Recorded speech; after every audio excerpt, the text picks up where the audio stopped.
What's going on, guys?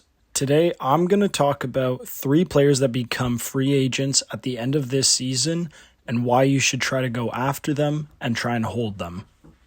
The first guy I want to talk about is Trevor Zegras of the Philadelphia Flyers, who is off to a flaming hot start this year with 13 points in 12 games played.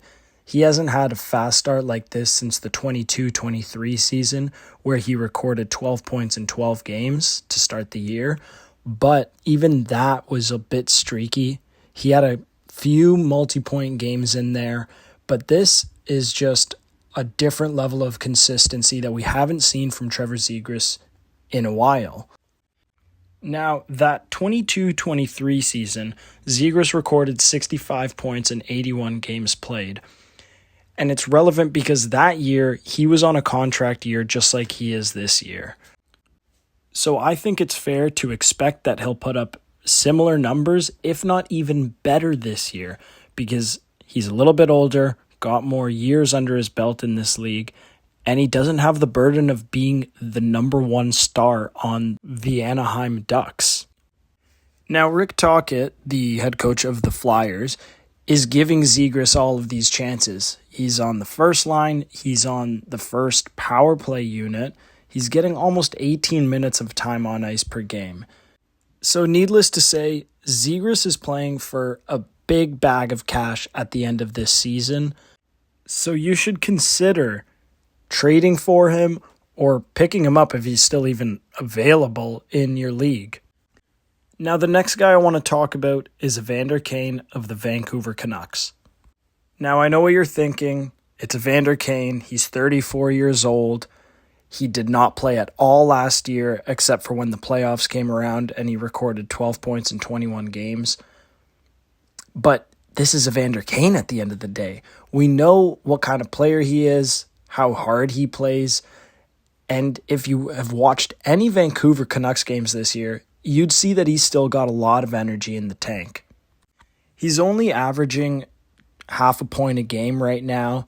So through 14 games, he's got 7 points, a couple on the power play. He's averaging just over 17 minutes of time on ice. So this is one of those depth pieces that will thrive for your fantasy team, because at the end of the week, he will be one of those contributors that may not put up a lot of points, but he's the one pushing you over the edge of your opponent. So Kane is playing for likely his final contract of his career, if he signs a long enough one. So you can expect that he will be playing his heart out for the rest of this year. And of course, to make up for the fact that he didn't play the entire season last year. And the cherry on top of all of this is that Evander Kane is actually from Vancouver.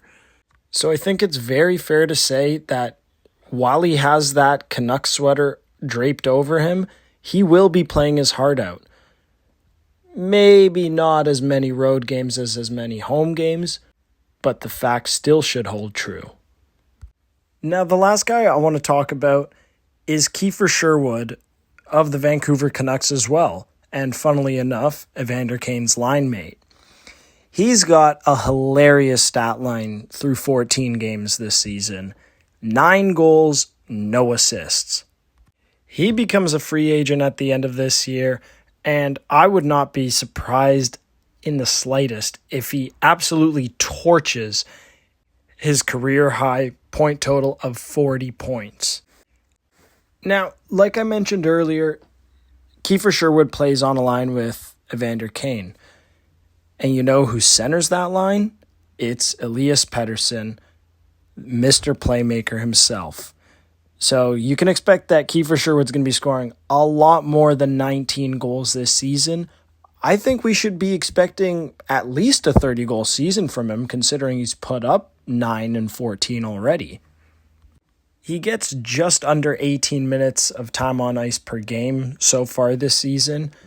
And again, he's on that first line. He's on the power play, albeit the second unit.